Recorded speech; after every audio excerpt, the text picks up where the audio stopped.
we are going to rank our top 20 heaviest games that we have played according to BGG rating. Whether we agree or not, we'll tell you later. And hello, I'm Stella from Meeple University, and this is Tarrant. And welcome back to our chat nook. Yes, and we're delving into that ever controversial, ever amorphous topic that is BGG heaviness ratings. What do they mean? No one knows. No one can explain. But what we will do, we have accumulated the top 20 games that we've played based on that ranking, on the BGG heaviness ranking, and we're just gonna talk through them. We're gonna describe what we found heavy about them, whether we did or didn't, fun stories from the games, and whether delve into everything. Yes, and also some of the things that we thought about, whether it's the rules heavy, like lots of rules, or maybe asymmetric, maybe not, and maybe it's just the scoring that's heavy, or it's the heavy difficult decisions. Indeed. The main things. Yes. We have opted to go for, if we have played a game with its expansion, and the expansion is the entry in BGG that is the heaviest, then that's the one we've used. Let's do this. You'll see. Yeah. So number 20, one from this year, Horseless Carriage. Yeah. 4.19. Splotter has been known with their heavy games, and this is actually not the heaviest. No, I think this is their light and fluffy, to be honest. At least out of the ones I've played. Yeah. I think what Splotter always brings... There's going to be a lot of repetition in publishers and designers through this 20, by the way. I think everyone knows that. But I think one of the things with Splotter, they're so well known for their brutal decisions. The fact that you can ruin your game very early on. And this is one of them. And I don't think it is. Yes, it is. Because when you actually midway and then you're like, oh no, I'm behind on marketing. It's like, oh no. I don't know. I feel like not marketing, but... I feel like you've got a bit more kind of elements of Indonesia. It was a light... The marketing side was way lighter than Food Chain Magnate. For sure. For me, it was Indonesia and antiquity with the tile placement and the way you had the track advancements. And the marketing side was way more forgiving than I was used to. So I'm surprised to see this one up so high, to be honest. Although the polyomino, that's what I found heavy, because the spatial rotation, where you need to put your tiles onto your on board, adding another tiles, a map to add space to put your other tiles. I was like, oh no, that's, for me, that is probably heavier than to 20th because of that rotation. Number 19 is a designer. He has a couple of heavy games, Vital Lacerda. Might be appearing 7 or 8 more times. Maybe not. Vinyosh. Yeah. So this is a 4.20. There's a couple of versions. 4.20 was the one that... Yeah, at the time we saw it, it was that. It might be up and down later. Don't know. Yeah. And this was I guess for us, when we first played it, it was our heaviest game. Oh, yes. I was like, what is that? What? You can borrow from the bank, you can just like do this. There's so many things to do, so many areas. Yeah, we played this towards the end of our first year of board gaming. We'd gone up through gateways, we'd gone up through mediums, we'd played Scythe, then we played Viticulture, and then our friend said, well, you've played the light wine game, you're going to play this wine game now. Vinos. And so it always sticks in my mind as being one of the heaviest, because it was by far, at the time we played it, the heaviest I'd played. Although not actually the heaviest Lacerdas. I think it is right up there. I think because you've only got 12 turns, every decision is so critical, and if you're playing at higher player counts, there's so many ways of blocking each other out. I always found the decisions in this game extremely consequential. I think that is the heaviest part of it. Yeah. Because of that decision. Yeah. And I think we've played both versions, 2010 original and 2016 revamp. I think I felt the original a little bit heavier. The decisions around the fair and the decisions around the barrels being way more impactful. But yeah, this for me is one of the hallmark heavy games. And so from there we go to a designer who's perhaps well known for some of his heavy games, Vital Lacerda. The Gallerist is our number 18. I'm dressed for the theme. You are dressed for it. You do look like a Gallerist icon. Neapolitana, yep. Yeah. Whenever Neapolitan ice cream is Gallerist. Oh ice my cream gosh, for yes. us. Like, don't you think, like, let us know in the comments if you think that it reminds you of Neapolitana ice cream. I want to eat it now. Do we have it in the freezer still? If we do, there might just be a scrape of strawberry left, I think. Do you scrape a strawberry left? You do. I thought you liked that. Is that your favorite? Our strawberries? I remember it being uneven last time. You I like ate vanilla some. the most. I never liked Neapolitan chocolate. It's not as Yeah, nice it's as true. chocolate, so I would It's true. usually scoop you from here down.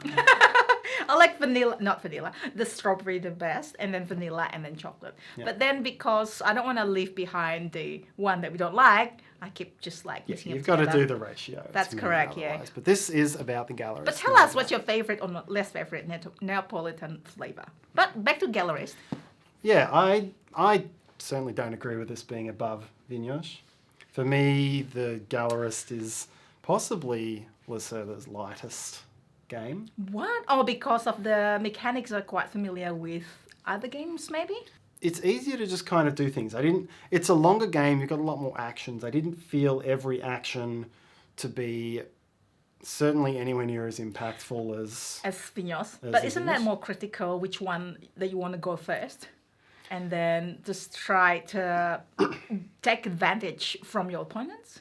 maybe, but I don't know. I found that I think it is because there's so many actions. And if you do a bad action, it might set you back a little bit. Whereas so many of his games, you'll be set a long way back if you get something wrong. Yeah. And you get so many extra auxiliary actions as well.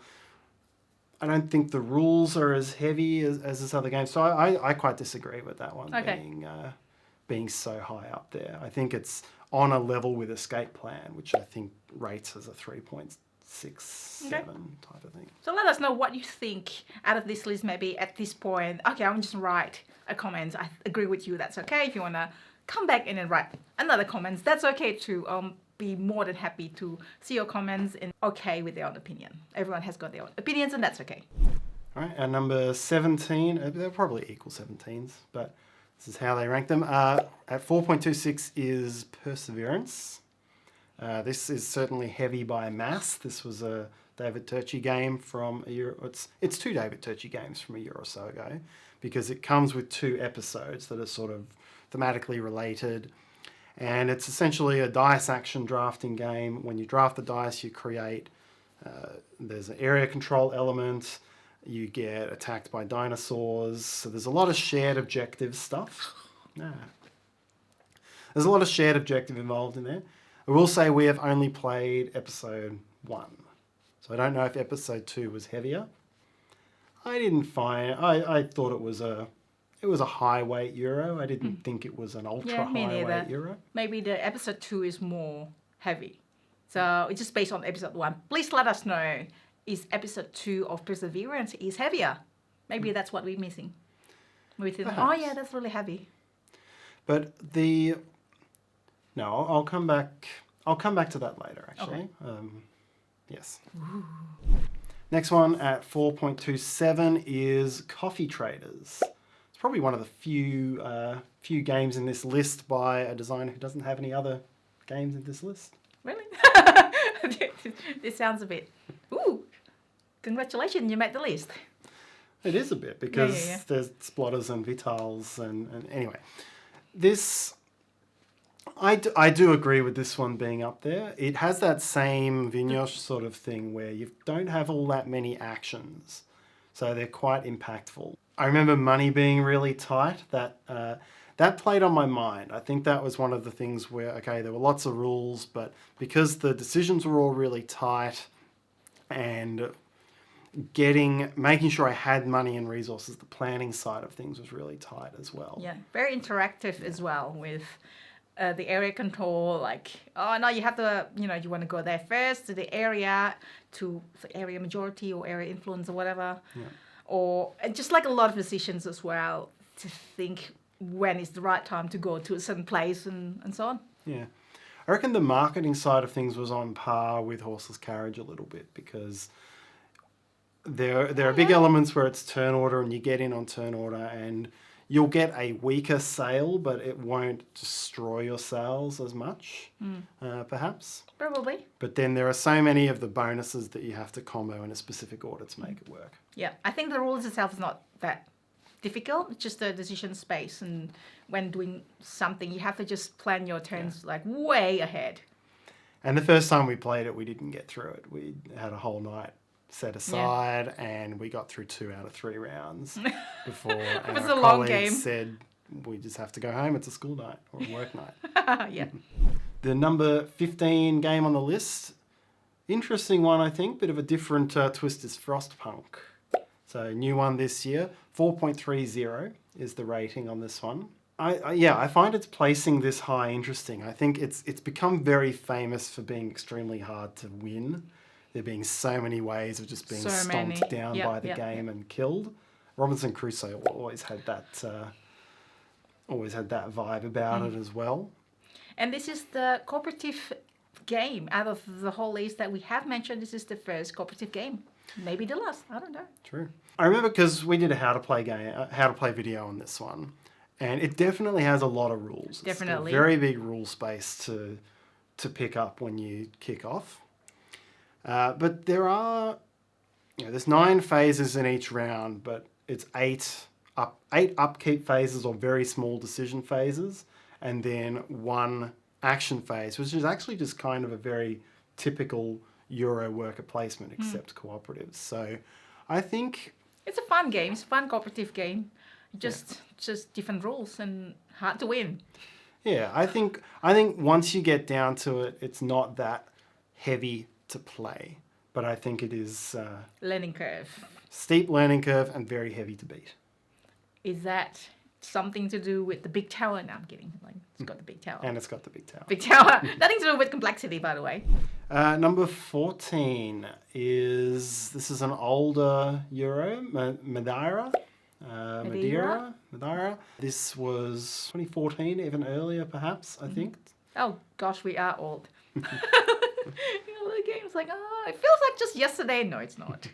This does feel like one of those older style heavy Euros, quite unforgiving. It's a dice draft and worker placement type of thing. So you draft your number, you use it to choose an action, and much like Vinhos, which was originally by the same publisher, same era, very impactful decisions. My main memory of it, because there's a way you can take pirate dice and that will help you do extra things, but then you may lose points at the end. Everyone was being really conservative on pirates, and when it got to that final round, I ended up with 1 pirate left. Everyone else had 0, and that lost me 16 points. Oh my gosh, it is hard. Because it's not a loss of points per pirate, it's most pirates loses all these points. So it was a brutal game. It was brutal. That was my lasting memory of that, the most distinctive memory of that game for me. But it was very. I knew the risk I was taking, and it was a very good game. There's no reprint yet in sight. Yeah, there was talk about a Kickstarter reprint a couple of years ago, but that talk has gone away. Number 13 coming in at 4.31 difficulty. Ooh, here we go. TI4. Oh, wow, yes. Lots of rules and long gameplay. Lots of time to play. Gameplay. Yes. And it plays quite a few players, and that makes it even longer. But you need that many players, a few players to play properly, I reckon. So we have only played this one once. It was a very long game. Mm-hmm. I remember it took about 8 hours, I think. We played a 5-player game of it. And someone's fighting about... We had a couple of people at the table who were... very enthusiastic needlessly bitter between each other. That was hilarious. And we're like, meh, okay, fine, we'll just go around and then get the fun while they're like, no, you did that. No, it's because of this. It was hilarious. Yeah, I think it's I don't know whether it's any heavier than any other 4X on an absolute scale, but it's definitely, of course, one of the most well-known 4Xs and out this is there the in I4, hobby. Twilight Imperium 4. Yes. Not 3, not 2, not 1. Yeah, I know nothing about 1 or 2. You know, we I don't know know. 3 was very big for a long time, and then from people we've spoken to who've played it a lot, 4 really fixed up a number of issues with 3. Yeah. Okay, number 12 on the list, also coming in at 4.31, is Antiquity. Another Splotter game. Another Splotter game. I think we mentioned it before. Shares a tile placement element with Horseless Carriage to some extent. And I think the thing that Antiquity is very hard to parse in your brain. Everyone has to decide what objective they're going to chase to win, and you're racing towards that objective, which in its own right is quite unusual. There's one way of winning that is get all of the resources, and you've got to build the things that give you the resources or trade for them. And then there's one style of play which will you go out and you try to area control and completely encircle somebody else. So there's these completely different things you're trying to meet. You're using up scarce resources on the board and dropping pollution all over the place, which has quite a lot of upkeep. Mm-hmm. And then, much like Food Chain Magnate, you start with almost no actions in your action pool, and then you choose what actions you want to do by building buildings that give you those actions. So you're completely building up That bit is fun, right? It's fun, but yeah, it means you've got to... Yeah. It means much like Food Chain Magnate, you have to work out a strategy and work out the tiles that go with it, and you've got a polyomino placement puzzle that goes with that. Mm-hmm. Absolutely branding. Yeah, and you've got to work... That's why this one is so much heavier than Horseless Carriage. More than 0.12 points heavier than Horseless Carriage, I think, because not only do you have to build that polyomino, but you don't get everything for free like you do in Horseless Carriage. In Horseless Carriage. You've got to build a new city if you want to get more space. You have to pay for everything. Mm-hmm. And it can also be quite hard to pick up in your mind. One of the things that's really challenging, some of the things that make games heavy is if things don't feel intuitive. And the thing that is least intuitive about Antiquity is that you can build a building which is very cheap in resources, but fills up a lot of space. Mm-hmm. You know, in Horseless Carriage, you always know that essentially the cost of everything is space. I just take a tile, I put it down. As much as you want. That's how much space it's going to take. But there's things in... Antiquity. You build a house in Antiquity, and your houses get more and more expensive, and this one square house is going to cost you like 7 resources by the end of the game, whereas my 6 square cathedral is going to cost me 1 wood.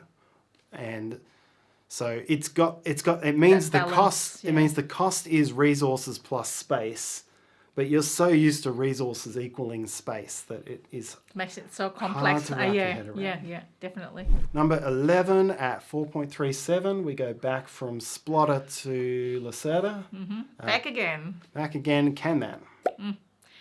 Well, which version?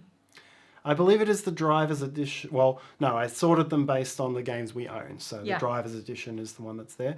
EV may actually be a little higher. I'm not sure. Okay. I think EV has more votes, and so it may have gone up. And Min Sandra or Nice Sandra? Gotta be Mean Sandra. Yeah, no, it's harder. I don't know if it's hard. No, well, you know what? The rules and harder, yeah.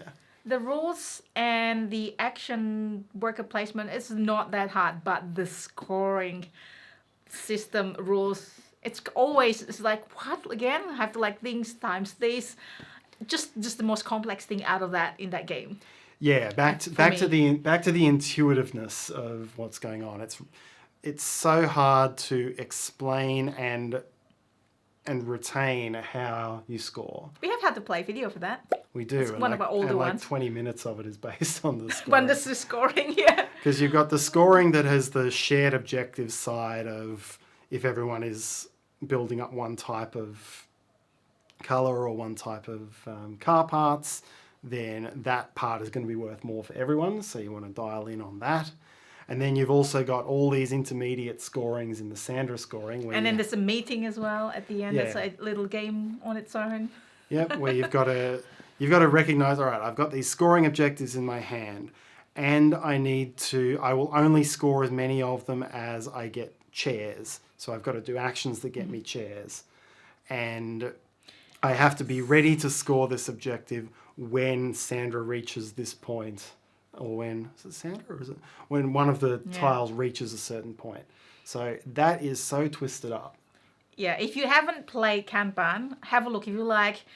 I think it's actually a great game. It's an automotive theme where you are producing cars, and it's quite fun. Well, it's kind of like worker placement fun, but then there's a lot of twists and the scoring. And I think if you like worker placement, you want to take it to the next level, then probably Kanban. I really do like the way the worker placement row or the worker movement row works. It's extremely clever. Yeah. And then, of course, you add into it, like with any Lacerda game, many of the actions have 5 or 6 steps. Yeah. And so you put that on top of everything we just described. It's very heavy. I would actually probably rate it a little bit higher than 4.37. Yeah, probably, because of especially that scoring. The most complex scoring for me ever, I think. So if you think there is a particular game that should be on this list, please let us know in the comments. Every single comments, I'd like to see what you say, every single like, views, that would really help us. So please let us know. I would really like to see what you think that should be included or should not be included because of what. Top 10. We're into the, we're still in the 4.3. So 4.39, number 10 is Gaia Project. Not Terra Mystica. Not Terra Mystica, Gaia Project. And which that is has a different theme. Anyways. different theme, and I think it does justify being heavier because it has the movement. The way the map works is not as immediately intuitive, and there's more movement and range considerations to do.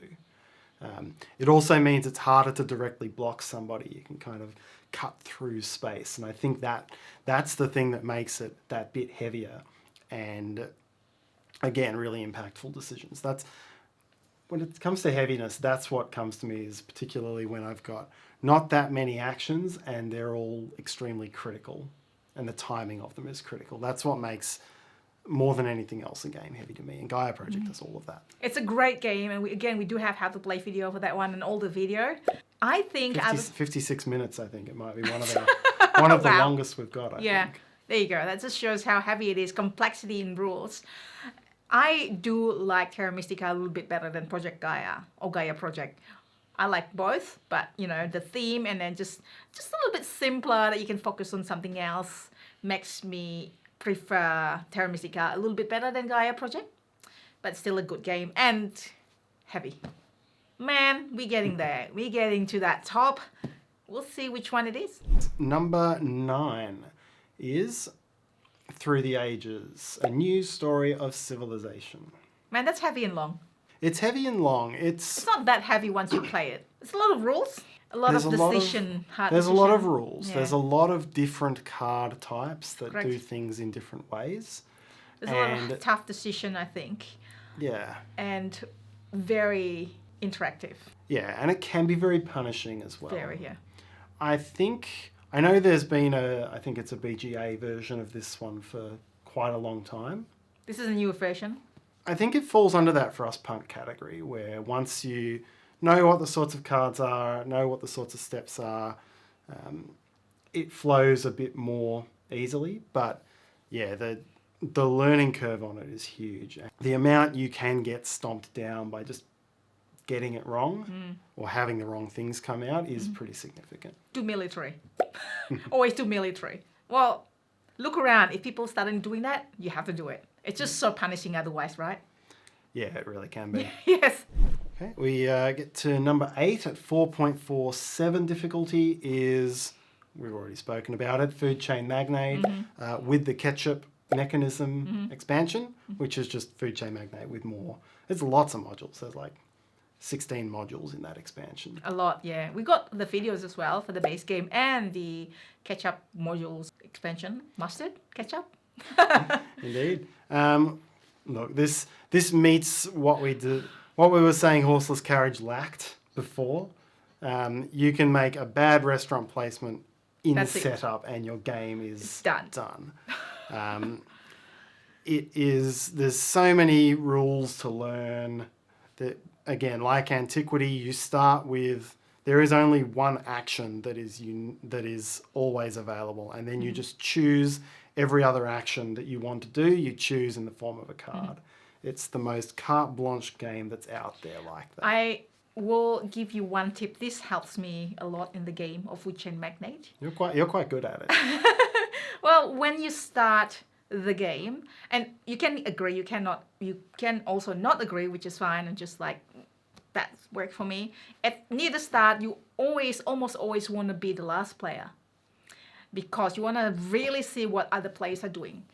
Because when somebody is doing the milestone bonus, it's really powerful. It's like you try not to wanting to miss on the milestone bonus of what other people are doing. Does that make sense? Yes, it does. And I even forgot the milestones when I said you're building up your actions. You're also building up your bonuses.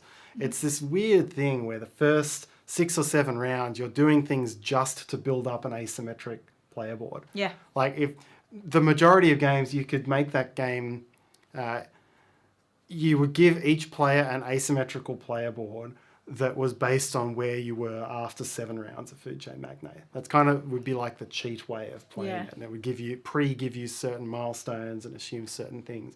But this just starts from the start, and it's so clever in that way. Yeah, it is, yeah. And again, little placements are so important. My first game of it was one of the biggest losses I've ever had. I was the poor sap that put the restaurant in a really bad location. poor location, and then it just got completely stopped. I had $10 at the end, and that was only because you don't have to pay your workers in the final round. So the number 7, 4.55 difficulty is Anachrony with the Fractures of Time expansion. And this is, I promised talk about Perseverance, more talk about Perseverance before, because this, I think, I've always thought Anachrony was viewed heavier than it actually is. And I know that the designer thinks that as well. I remember when we were playing, because we did a live play of Perseverance with David Turchi, and whether it was I forget whether it was on the air or off the air, but I remember him talking about Anachrony and saying that it's not that complex. It's really just 2 mechanisms folded together. It's worker placement with a few twists and tableau building with that little time travel thing, which really is just the lone kind of mechanism.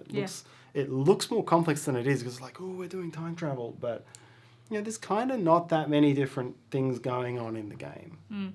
But I think this is like a bitter experience for me for my first ever game of Anachrony. I might have mentioned it before as well, is that I did not evacuate. So lost lots of points. At certain points you have to be ready to evacuate, go to the area and gain lots of points, and I did not do that, and that lost a lot of points. And that was like, oh no, you have to make sure that you just have enough. You can't have too many resources, which is probably fine. Like since then on, I make sure that I have enough of resources, plenty of time to evacuate. Otherwise you're just gonna lose the game. Yeah, that is one very big, impactful decision that brings you there. And I remember that's where if you compare it with Perseverance, I think he was saying that there were 4 major mechanisms all working together in Perseverance. So he saw Perseverance as much heavier than Anachrony. But this is with expansion, so does that actually the expansion?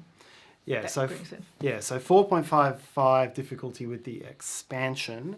It adds the ability to move your workers, and it adds a new type of resource that lets you do more thematically time travel-y types of things, like move your workers around, but then it creates, when you do those things, like with the anomalies, it starts to create glitches, again, which comes with a random die roll.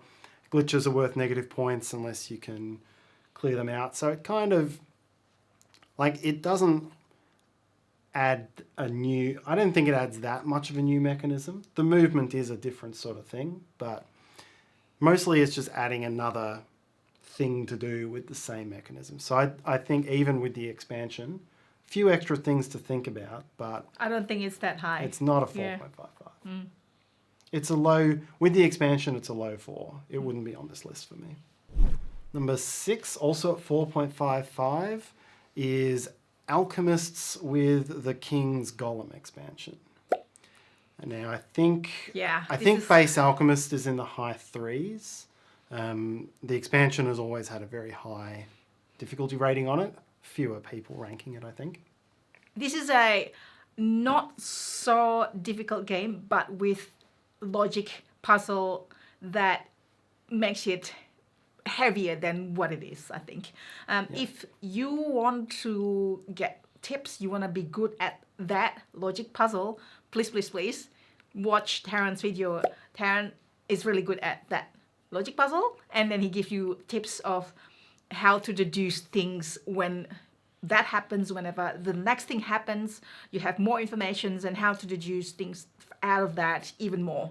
I think it's just priceless. If you're not good at logic puzzle like me, I would be like, yep, watching that a few times, yep, I'm ready to play. Yeah, it's an interesting... Alchemist is... It's not a very difficult decision on the worker placement bit. Yeah, if you were to treat... You need to get 7 pieces of information to solve the logic puzzle.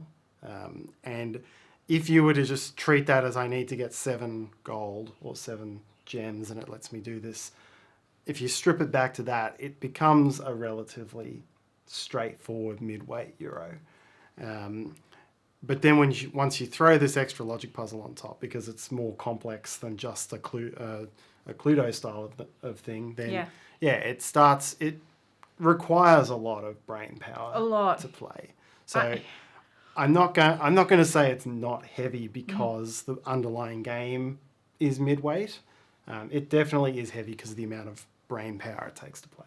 But I don't think it is that heavy for you because you're so good at that. That's something that you, growing up, playing as a leisure time activity. A little bit. My mum does it a lot. Yeah, so for you it's there probably... There are always logic puzzles around. For you it's probably not even in this list, huh? It definitely isn't in the list for me. I can't believe we played this live at one point, like, and we survived. A double live. I think we played Last Will and rolled straight into... Our friend was like... That was chaotic. After, not that chaotic. We survived. You'll win, obviously. I don't think I did. You won... Surely you won Alchemists. I don't think we got finished. I think we got 4 or 5 rounds in and ran out of time. Alchemist is... I always do find that once you get into that point where people are reacting to other players... theories in Alchemist, and then one person's wrong and it just chain reactions everyone to get stuff wrong, and the whole game kind of falls into a heap. Any of these logic puzzle games, like the Search for Planet X and Species as well. Always fun when you get this domino of failure. Number 5, 4.6. 4.6. 4.60. We're back with Vital.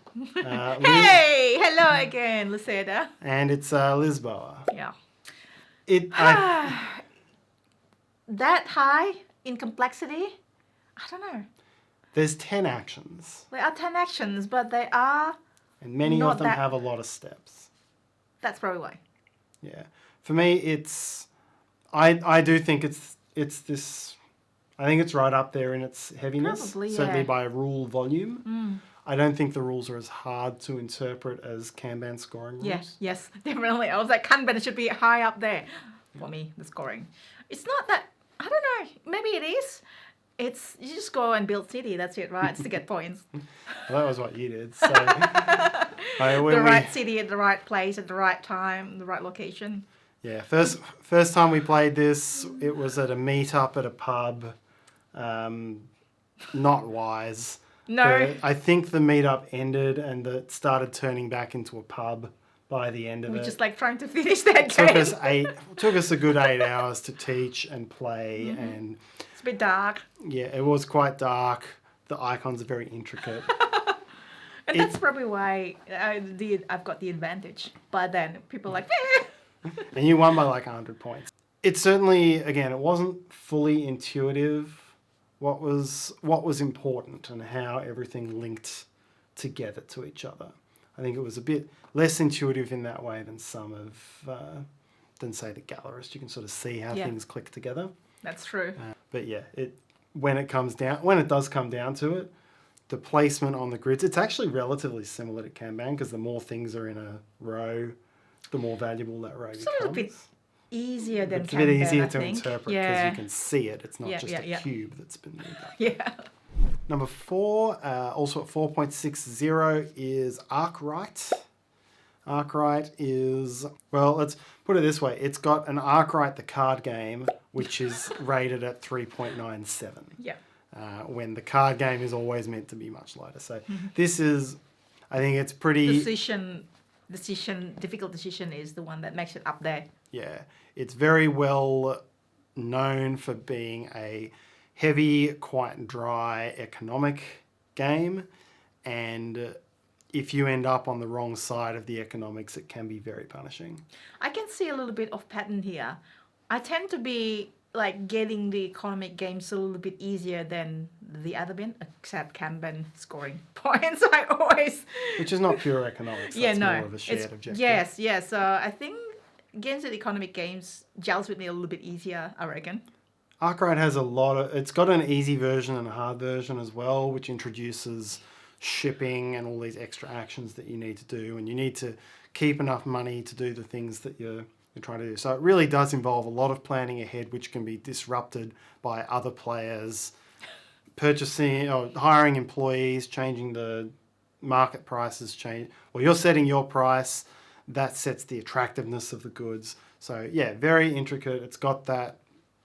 Yeah, it's like with Food Chain Magnate. You can cut in front of someone by becoming closer or having a discount or something like that, but then they make less. So without the map, it's got all of those same things that make Food Chain Magnate very difficult. Number 3, Mage Knight Ultimate at 4.65. I think that's really shot up. I remember it being in the 4.4s, but obviously a new world of people who have tried to play it and had difficulties with it. Probably. I did find this one very heavy and very stodgy to play through, and I think because it was hard to get things done. A lot of rules for sure. Yeah, very hard. A lot of rules and very hard to get things done. So we've played it cooperatively. I reckon the competitor is probably tougher. I'm guessing. Probably trying to... Let us know again if you have played Mage Knight cooperatively and competitively. I don't think... I probably prefer just cooperatively because there's a lot of rules. Yeah. Yeah, it was a lot of rules, slow exploration. It was hard to feel like you were achieving anything as well. So, very heavy. Yeah. Come to number 2. We're back to Vital again. Oh, yeah. This time it's on Mars, not with the expansion. Did you know that I did short and sweet video for On Mars? I don't know how I did it. We did a live play of it as well. Oh, how did we do it? I think we lost to the aliens. Yeah, probably. I think on Mars, kind of like Kanban, it's got that really clever way that you pick the actions. I really like the fact that you can go up to the sky or down to the planet, and you have to time when you do those two things. It makes for some really good decisions.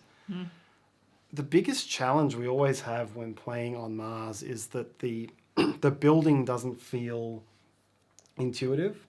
Yeah, it's like antiquity. Yeah, because it's always... We are so used to when you construct a building, you pay the resources, you get the building. Whereas in this one, it's you're converting one resource to another and placing a tile. It's kind of not like building. It doesn't feel like building. You really need to manage the numbers of your meeples. So lots of things to consider. So many things to consider. I was like... And having to consider them with the timing of your shuttle trips is what makes it so... Yeah, so I can never know the best timing for that. I know that I get it usually towards the end of the game. Oh, yeah, I should have back and forth. It's probably good. And then get the bonus or whatever. But yeah, too late by then. Yeah. And then you add lots of objectives and Yeah. lots of shared stuff. It's tough. It's a Really tough tough. teach, and I think the Alien one we played, the cooperative Alien one that we played, it felt easier. It felt Yeah. a lot easier to not have to worry about how your opponents were going to do all of these shared objective things. So it actually worked a lot more nicely as Yeah. As a cooperative. game, I think, and Yeah. much less heavy. And here's the moment of truth. Number 1. Is Trickerion with Dalgard's Academy. You explained it to Trickerion, just the base game, for like 45 minutes in our game night one time. Plus the expansion would take another 15 to half an hour. Yeah, It's lots of rules, a lot of things involved that probably is through being really complex in terms of rules. yeah, And lots of decision. lots of very precise things you've got to do, Yeah. and then once you're into the game, it's one of these games that has the book that tells you what cards to get because all of the cards are always available. That always adds to the complexity of the game. Again, you have how to play video for this, another one of our older videos. But Yep. every I video think that we did a have, silly magic trick at the end of it. you Like can when we tell were it's trying to old. work out how whimsical of a channel we were going to be. Well, now that whimsical things are now all in my short and sweet videos. Yes. This is a channel of whimsical things, and the rest is not. But that's just the rules. Like a lot. It's probably best to be told bits by bits and then play again the second time once you know the rules. It's probably true for all of these games, but yeah, it was. Even the base games, the base rules are so dense, and adding Dalgard's Academy to it adds a whole extra thing to do, whole new mechanism. It really is a new thing that gets bolted onto it and adds the complexity so much. Mm-hmm. I remember trying to play Trickerion at a meetup and Wow. having one of our friends who usually does play many of these heavy games with us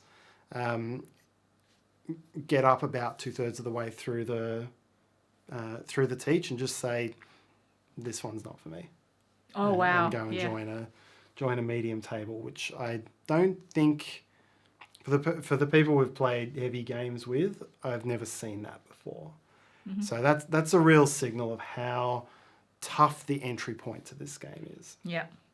Once you've got a really good idea of how it plays, there's still a lot of precise things to do, and it probably does come down a bit compared with some of these others for regular play, but really, really high entry bar. At least they recognize it at the start. Okay, this game is probably not for me. It's too complex. Rather than halfway through it and then you're losing. I'm like, this game's not for me. That'll be a little bit tougher for the rest, but it is indeed a complex game. Again, if we have any videos relevant to it, I will link it down below in the video description. And if you have anything to add, then please let us know in the comments. And this is not the end yet, because we are going to reveal that we think it should be in this list and why. Yeah, there's a few games I think are heavier than some of the ones we described there, certainly in terms of how they made my brain feel when we played them. Okay, so you want to start, Tarrant? Yeah, so a couple that spring to mind. Panamax is one. I think that only gets rated down in like the 3.7s. I have no idea what I'm doing in that game. It's an economic game. It's a 45-minute teach, and I can't work out. I love moving the ships around between the ports, but I can't work out how that's scoring me points, and that's why I always lose. But I find that one really tough to come across.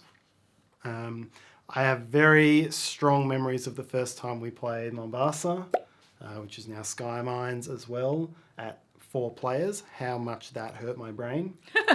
The amount of planning ahead and the amount of timing, the criticality of the timing on some of the actions, very, very heavy.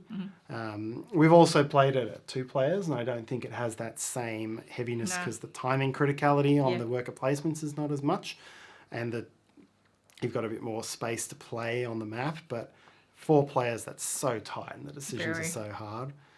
And one which it was numbered it would have been number 21 on this actual list, is Trismegistus. That is a game that is heavy because it's so hard to...